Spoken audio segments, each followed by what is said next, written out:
Mr. President, Mr. Vice President, Chief Executive Nurzai, other guests, it's a great honor to be here. Many thanks to you for working with us on this new initiative in U.S.-Afghan relations. Access to electricity is essential for improving the lives of Afghan citizens. The renewable energy projects we launched today are an important part of America's efforts to improve lives in this country and to promote economic growth.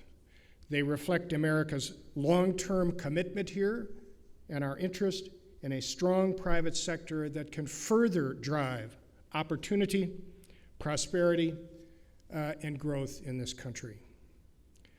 These projects you've seen detailed in Herat and Mazar and at Naulu Reservoir were selected on the basis of their innovative approaches to advancing a key development objective of our two governments, to increase access to affordable and reliable electricity for Afghan citizens.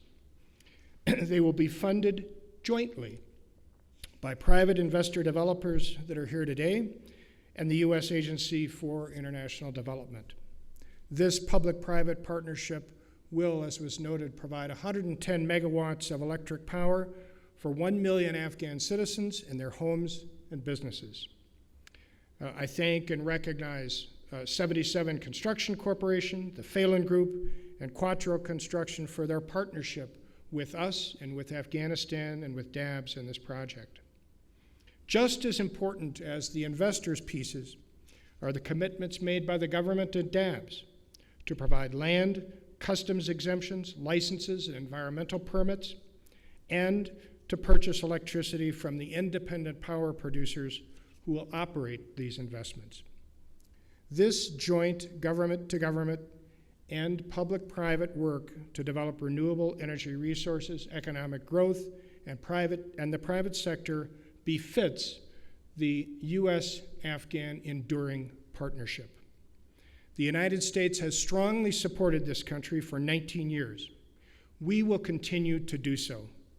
We attach great importance to the values we share and to the gains made in fostering representative democracy and human rights, including the rights of women and minorities, in advancing public health and education for all, in advancing security through our strong backing for the Afghan National Defense and Security Forces, and in aspiring toward peace and a political settlement to this country's conflicts, reflected in the negotiations that the Islamic Republic entered into 11 days ago in Doha.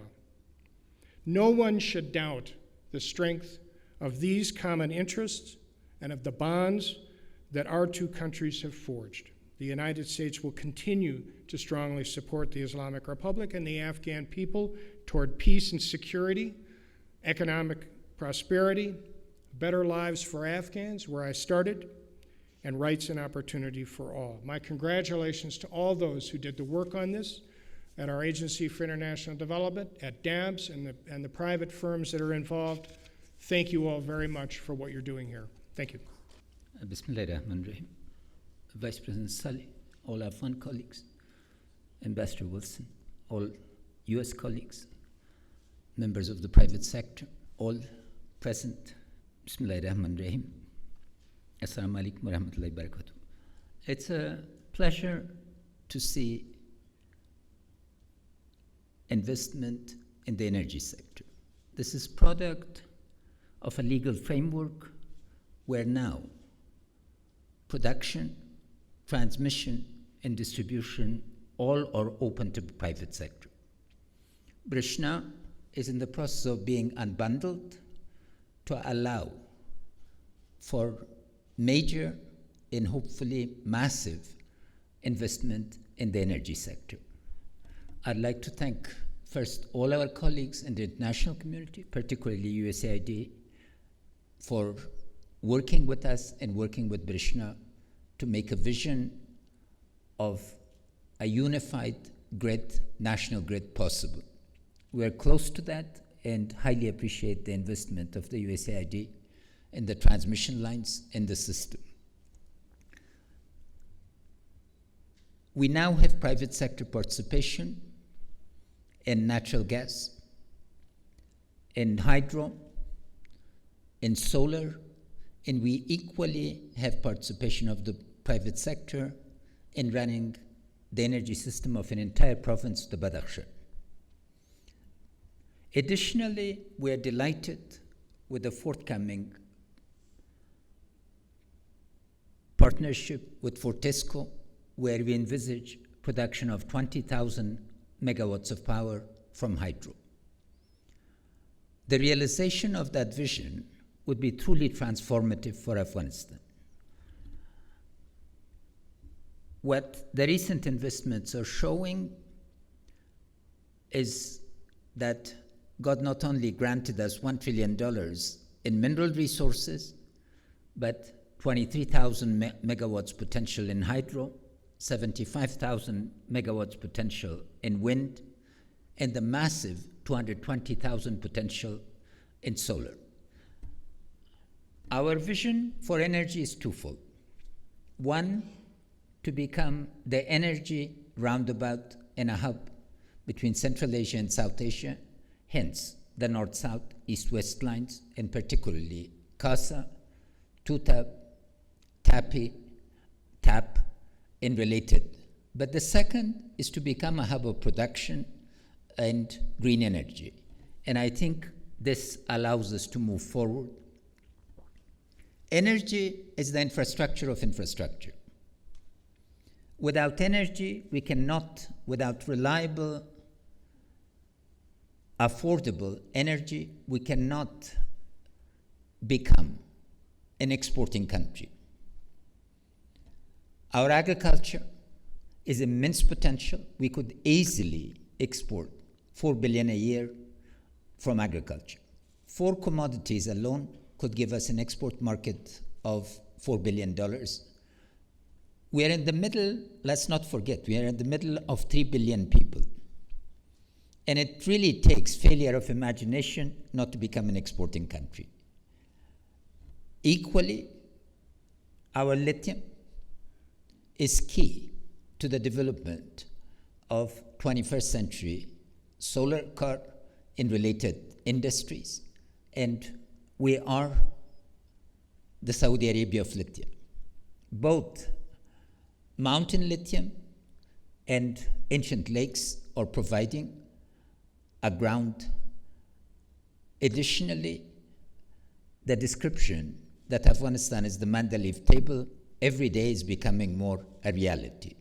The rare earth potential is incredible, so we need to go.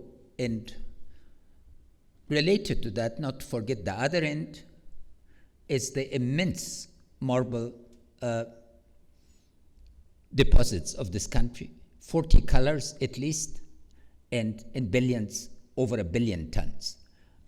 So once again, I'd like to first thank all our colleagues for very patient work, for very productive work, and I'm looking very much forward to the results of this.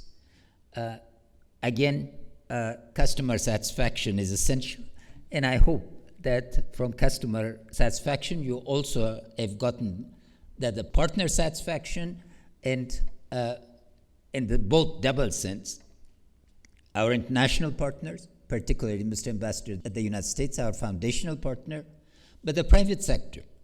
We have to demonstrate to the private sector that they can do reliable business, that there would be a responsive government, and particularly responsive partners that can problem solve together.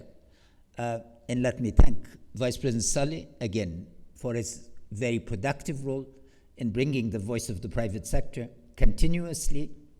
And on this occasion, while we're celebrating the energy sector, let me thank the Afghan private sector for the enormously productive role that they played during COVID. The supply chains and value chains were never interrupted. Price increase in basic commodities has been below double digit. In this, there is not a district of Afghanistan where there's food shortage or where our truckers will not go. I want to salute our private sector. you carry 3,000 years of entrepreneurship, and I hope that in the new era, you will step forward to invest back in your country, and equally, our international partners like 77, Phelan, and other groups would be very much welcome. Once again, Mr. Ambassador, thanks to you in USAID for being such good catalyst, to the private sector for being such good partners, and for our colleagues, Mr. Nasib, Mr. Nurzai, Mr. Isakhil, and Mr. Dr. Fazli, and Minister Arghandiwal, for being such great facilitators. This agreement has been reviewed. It's thoroughly sustainable, and thank you for negotiating hard on price, and thank you, private sector, for agreeing to quality considerations. A good day to all of you, and great success in seeing the results. Thank you.